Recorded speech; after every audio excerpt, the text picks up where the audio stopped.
देखो derivative of arc, इसमें एक टॉपिक है आगे, डेरिवेटिव्स ऑफ आर्क। इसका मतलब ये है कि अगर ये हमारी कोई कर्व है और इसका ये पॉइंट P और ये पॉइंट मान लिया Q है, P और Q, अगर हम इन दोनों को ज्वाइन करते हैं तो ये जो बनेगा ना अंदर की तरफ जो बनेगा इसको कहते हैं कोड, और ये जो कर्व शेप में है जो घुमावदार रीजन है इसको कहते हैं आर्क। तो हमने Q से एक परपेंडिकुलर ड्रॉ करा, एक P से स्ट्रेट लाइन ड्रॉ करी परपेंडिकुलर, दोनों एक दूसरे को कट करेंगे 90 डिग्री पे, तो ये एक राइट एंगल ट्रायंगल बन। ठीक है, अगर इस डायग्राम को हम ध्यान से देखें तो कोड PQ की लेंथ जो है PQ, ये छोटी होगी आर्क PQ से, ये छोटी होगी आर्क PQ से, क्योंकि देखो प्रैक्टिकल है, अगर P और Q की लेंथ जितनी है, आप इस जो घुमावदार रीजन है इसको अगर आप स्ट्रेट कर दो थोड़ा बड़ा हो जाएगा इससे। जी सर। और अगर यहाँ ये छोटी होगी PM प्लस MQ से, बिल्कुल होगी, PM प्लस MQ से छोटी होगी। हमने क्या करा, पूरे को डिवाइड कर दिया, पूरे को डिवाइड कर दिया PQ से, PQ से पूरे को डिवाइड कर दिया कोड PQ से।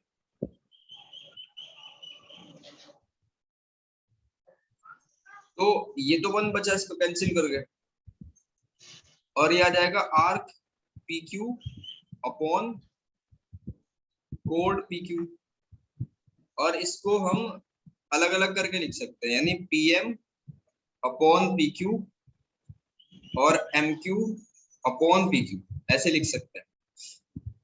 तो 1 लेस देन आर्क PQ और कोड PQ।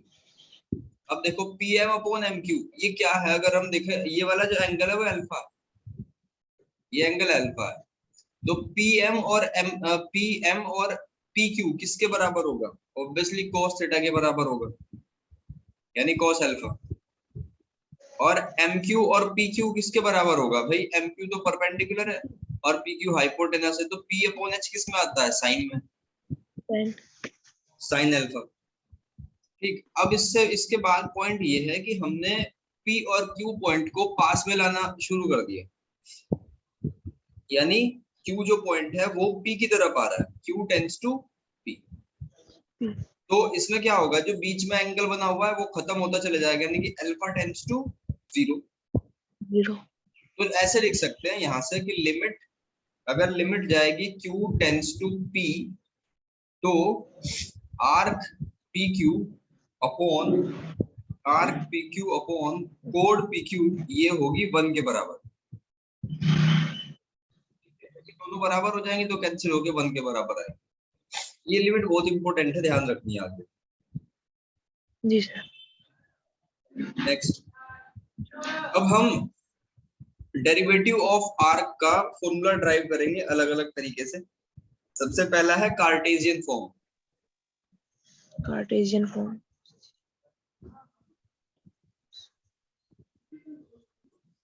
कार्टेशियन फॉर्म यानी कि ds अपॉन dx की फॉर्म में, इस फॉर्म में। तो इसका फॉर्मूला, पहले इसका डायग्राम को समझते हैं। ये वैसे ही हमने आर्क बनाई, ये P पॉइंट लिया और ये Q पॉइंट लिया, इन दोनों को ज्वाइन कर दिया, यानी ये हमने कोड को ज्वाइन कर दिया, PQ हमारी कोड है, और यहाँ से परपेंडिकुलर, यहाँ से परपेंडिकुलर, P के कोऑर्डिनेट लिख लो, P के कोऑर्डिनेट है XY और Q के कोऑर्डिनेट है X में कुछ चेंज हुआ, यानी X प्लस डेल X और Y प्लस डेल Y। तो ये वाला पॉइंट हमारा क्या था, M था, और ये 90 डिग्री। तो जो P से M तक की डिस्टेंस होगी वो क्या होगी, देखो ध्यान से समझना बात, ये यहाँ से यहाँ तक की जो दूरी है ना वो तो है X, और ये पूरी दूरी कितनी है, यहाँ से यहाँ तक की X प्लस डेल X है, तो इसका मतलब ये वाली लेंथ जो होगी वो होगी डेल X। ठीक है, और MQ कितनी होगी, ये हो जाएगी डेल Y, क्योंकि पूरी लेंथ कितनी है पूरी लेंथ है y प्लस डेल वाई, और उसमें से y को माइनस कर दो तो डेल वाई बचेगा। यानी जो चेंज हुआ वो हुआ डेल एक्स और डेल वाई। जी सर। और ये जो कोड की लेंथ है वो है डेल एल। तो पाइथागोरस थ्योरम भी लगा सकते हैं, डेल एल का whole square is equals to del x का whole square plus del y का होल स्क्वायर, ऐसे भी लगा सकते हैं, इसका भी यूज करते हैं। तो इसका फॉर्मूला क्या आता है, ds अपॉन dx का, ds अपॉन dx का फॉर्मूला आता है, इसका डेरिवेशन है काफी बड़ा, उसका कोई फायदा है नहीं, बस ये ध्यान रख लो कि 1 प्लस dy बाई dx का होल स्क्वायर। ठीक है, बाकी दूसरा जब यूज करेंगे तो उसको ड्राइव करेंगे पूरा। एक तो ds अपॉन dx होगा, एक होगा y वेरिएबल भी तो हो सकता है, तो ds अपॉन dy की फॉर्म में। अब ये कैसे होगा, देखो हम इसको ऐसे लिख सकते हैं तोड़ के, यानी ds अपॉन dx और dx अपॉन dy। तो देखो ध्यान से, वैसे तो dx से dx को कैंसिल करके सोचो, ds अपॉन dy ही बचेगा, तो हम इसको ऐसे लिख सकते हैं। जी सर। और ये हमने फाइंड कर ही लिया अभी, तो इसके प्लेस पे लिख सकते हैं under root 1 plus dy upon dx का होल स्क्वायर, और ये ब्रैकेट बंद कर दो, और dx अपॉन dy। ठीक, जब ये dx अपॉन dy अंदर जाएगा तो स्क्वायर की फॉर्म में जाएगा होकर, ऐसे होता था ना स्क्वायर में कि 2 इंटू 2 का आपने स्क्वायर रूट निकाला, 2 आ गया, जी सर। रूट से बाहर आ गया, रूट के अंदर जाने के लिए फिर से उसको दो रूप में ही आना पड़ेगा, स्क्वायर की फॉर्म में जाना पड़ेगा। तो ये जो dx अपॉन dy है जैसे ही अंदर जाएगा तो फिर से स्क्वायर बन जाएगा, तो 1 की जगह आ जाएगा dx अपॉन dy का होल स्क्वायर, और ये यहाँ कैंसिल कर देगा, इसको 1 बचेगा फिर। तो इसका मतलब क्या है, देखो ऊपर वाला फॉर्मूला क्या था, ds अपॉन dx का root 1 plus dy by dx का होल स्क्वायर, ये क्या है, आर्क पता करी हमने, और जी अगर सर। y के रेस्पेक्ट में करना है तो उल्टा कर देंगे, 1 प्लस dx अपॉन dy का होल स्क्वायर, बस इतनी बात।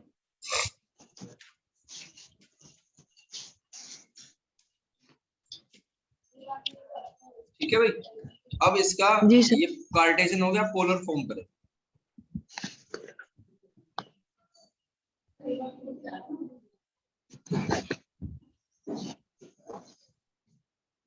देखो पोलर फॉर्म में क्या करता है, सेम ऐसी ही एक आर्क है, और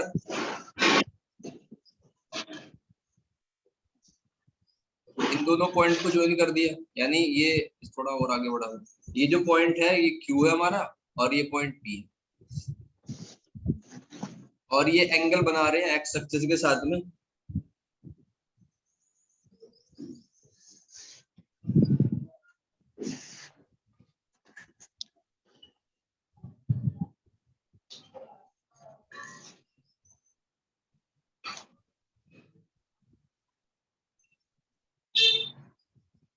एक डायग्राम को दोबारा बनाओ।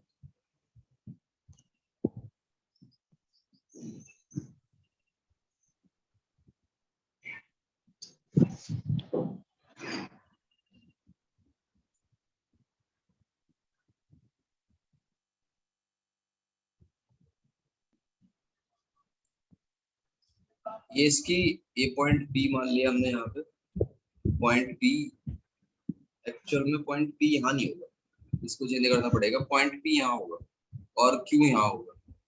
ठीक है, और ये जो इस तरीके से लाइन बनेगी,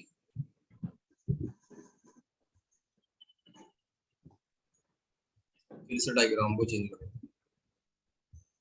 बिना डायग्राम के समझ नहीं आएगा, एक मिनट दो मुझे, ठीक करता हूँ।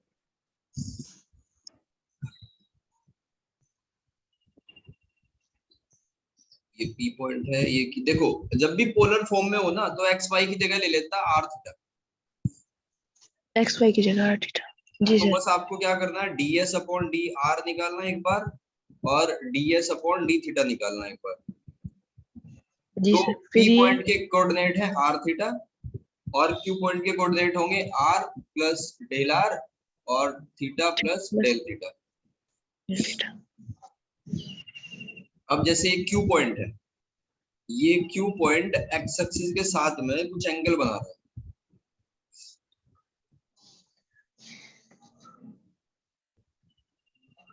ये मान लिया कि ये एंगल है थीटा, या पहले पी पॉइंट को देखो, पी पॉइंट भी तो कुछ एंगल बनाएगा इसी पॉइंट से। मान लो पी का एंगल था थीटा, और जब क्यू पे पहुंचा तो वहां पे एंगल बना थीटा प्लस डेल थीटा।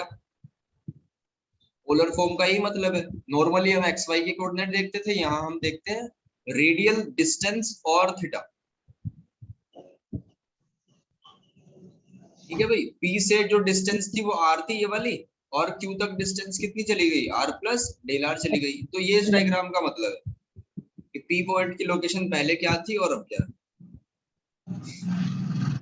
तो ds अपॉन डी आर क्या होता है, ds अपॉन डी आर का फॉर्मूला है 1 plus r d theta upon d r का होल स्क्वायर। ठीक है, फिर इसके बाद ds upon d theta, ds upon d theta equals to ds upon d r और dr अपॉन डी थीटा। ठीक है, ऐसे लिख सकते हैं तोड़ के जैसे पहले लिखा था। तो ये ऊपर वाली वैल्यू इसमें पुट कर दो, ये आ जाएगा under root 1 plus r d theta by d r का whole square into d r by d theta, यानी d r by d theta. अब फिर से वही, जब स्क्वायर ये अंदर जाएगा तो स्क्वायर होके जाएगा, तो इसको लिख सकते हैं ऐसे D r upon d theta का होल स्क्वायर प्लस ये आर स्क्वायर बनेगा और बस कैंसिल हो जाएगा वो तो। ठीक है भाई, तो ये हमारा आया ds upon d theta. ds upon d r क्या था, 1 plus r d theta by d r का होल स्क्वायर, और ds अपॉन डी थीटा क्या था, 1 plus r square d r upon d theta का होल स्क्वायर। इसके बाद एक है पैरामेट्रिक फॉर्म।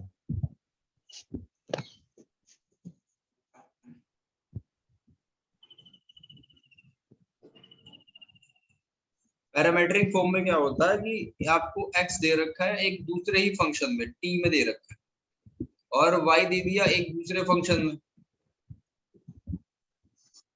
तो ये फाइंड करना है ds अपॉन dt। तो ये हो जाएगा ds upon dx into dx upon dt।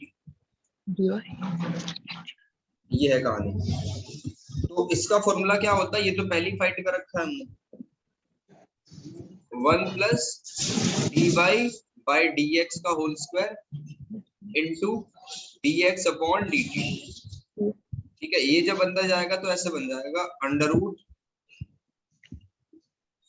Root d x upon d t का whole square, d x upon d t का होल स्क्वायर, और ये जब d इसके पास जाएगा तो dx से dx कैंसिल, ये बन जाएगा dy अपॉन dt का होल स्क्वायर। ठीक है भाई, dy अपॉन dt का होल स्क्वायर, ये हमने फाइंड कर लिया पैरामेट्रिक फॉर्म। एक बार रिपीट कर लेते हैं। हमने पैरामेट्रिक फॉर्म पढ़ ली जिसमें एक ही फॉर्मूला है dx अपॉन dt का whole square, dy upon dt का होल स्क्वायर। फिर हमने पोलर फॉर्म पढ़ा, उसमें ds अपॉन dr क्या था, 1 plus r d theta by d r का होल स्क्वायर, और ds अपॉन डी थीटा क्या था, 1 plus r square d r upon d theta का होल स्क्वायर। ये था पोलर फॉर्म। फिर ऊपर कार्टेशियन फॉर्म पढ़ा, ds अपॉन dx क्या था, root 1 plus dy by dx का होल स्क्वायर। अगर y करेंगे तो y के रेस्पेक्ट में ऐसे ही लिखा जाएगा। और ये डायग्राम हमने समझ लिया कि कैसे x और y की पोजीशन चेंज होगी। इससे पहले एक लिमिट पढ़ी थी हमने ये वाली, अगर arc of pq arc of code of pq ratio में है, उनकी लिमिट हम चेक कर रहे हैं, तो वो 1 के बराबर हो, क्योंकि q पॉइंट को उठा के p तक लेके आएंगे तो लिमिट चेंज, लिमिट में क्या होगा कि वो pq और pq दोनों बराबर हो जाएंगे एक पॉइंट पर, और एंगल 0 हो जाएगा। ठीक है भाई, इससे पहले हमने पढ़ा था लेंथ ऑफ टेंजेंट, नॉर्मल, सब टेंजेंट, सब नॉर्मल। ठीक है, ये सारी बातें पढ़ी। तो इसमें आपने बुक ले ली भाई? नहीं सर, मैंने पीडीएफ डाउनलोड कर रखी है बुक की, फोटो है सर मेरे पास। सर जो ये 3 एक्सरसाइज है, हाँ, इसके सारे क्वेश्चन नहीं हुए सर, कुछ के आंसर मैच नहीं हो रहे। कोई बात नहीं, अभी देख।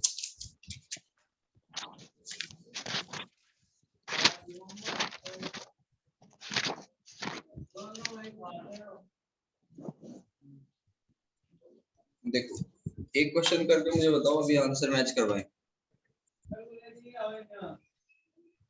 अगर x की वैल्यू ये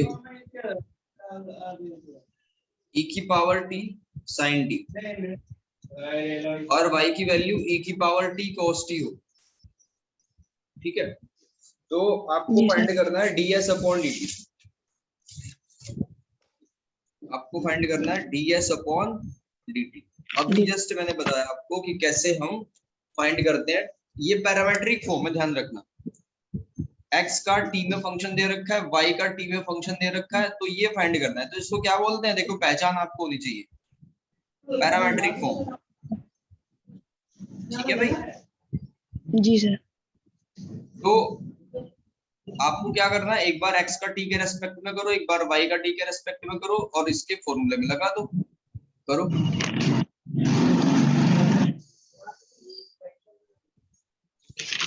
इसमें 4 ही एक्सरसाइज है बस, और इसकी थ्योरी में देखता हूँ मैं और कुछ बचा हुआ आगे।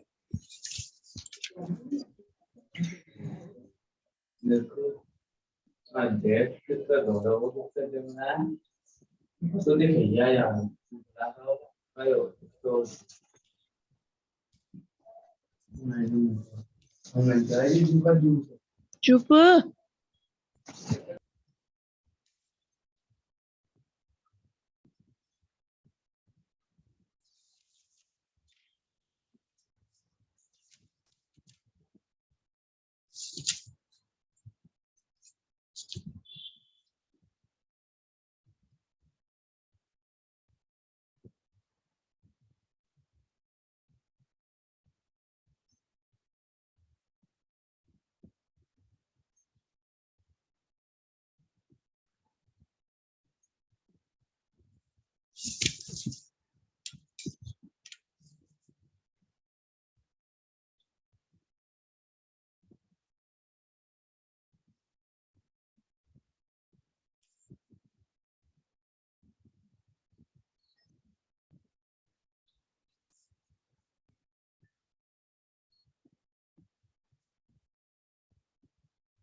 Hello sir.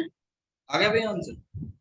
सर इसका फॉर्मूला ये था ना, 1 प्लस, फिर जब इसके अंदर मल्टीप्लाई करेंगे तो ये बन जाएगा dx अपॉन dt का होल स्क्वायर प्लस हाँ 1। ये था फॉर्मूला, dx अपॉन dt का whole square plus dy upon dt का होल स्क्वायर और पूरे का अंडर रूट। जी सर। तो आपको डेरिवेटिव करना है, एक बार dx अपॉन dt करो, जी सर। एक बार dy अपॉन dt निकालो।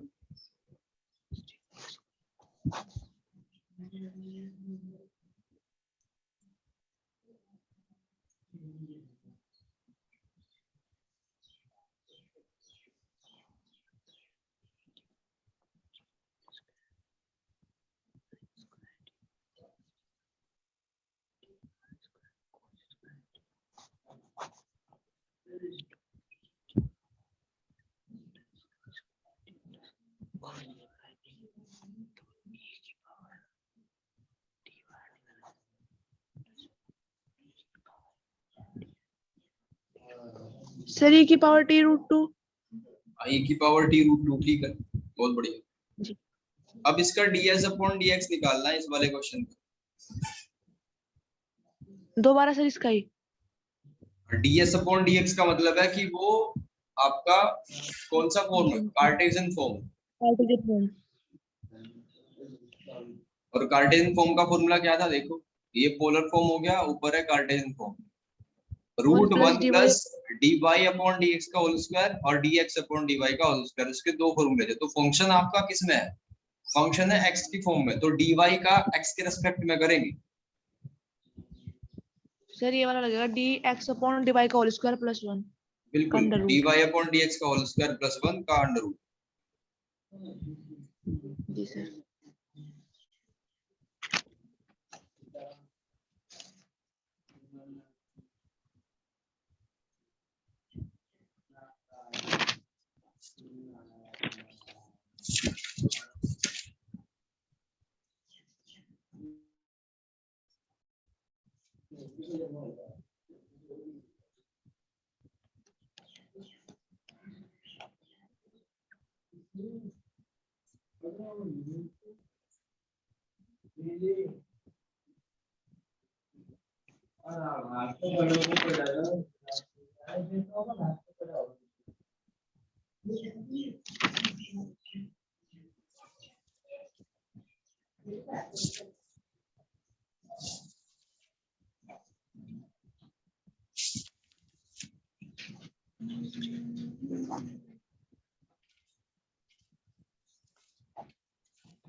सर tan t, कितना आ गया भाई? Hello sir tan t 10t। जी। देखो ये हाइपरबोलिक वाला जो फंक्शन है ना, इसका थोड़ा सा अलग होता है। अगर हम पहले क्या करना है, इसका x के रेस्पेक्ट में करना है, तो dy अपॉन dx आ जाएगा। देखो cos का क्या होता है, जनरली माइनस होता है साइन डिफरेंशियल, लेकिन हाइपरबोलिक में प्लस ही रहता है। और फिर ये थीटा का होगा, यानी अंदर जो हाइपरबोलिक hxa लिखा हुआ है इसका होगा, तो इसका क्या हो जाएगा,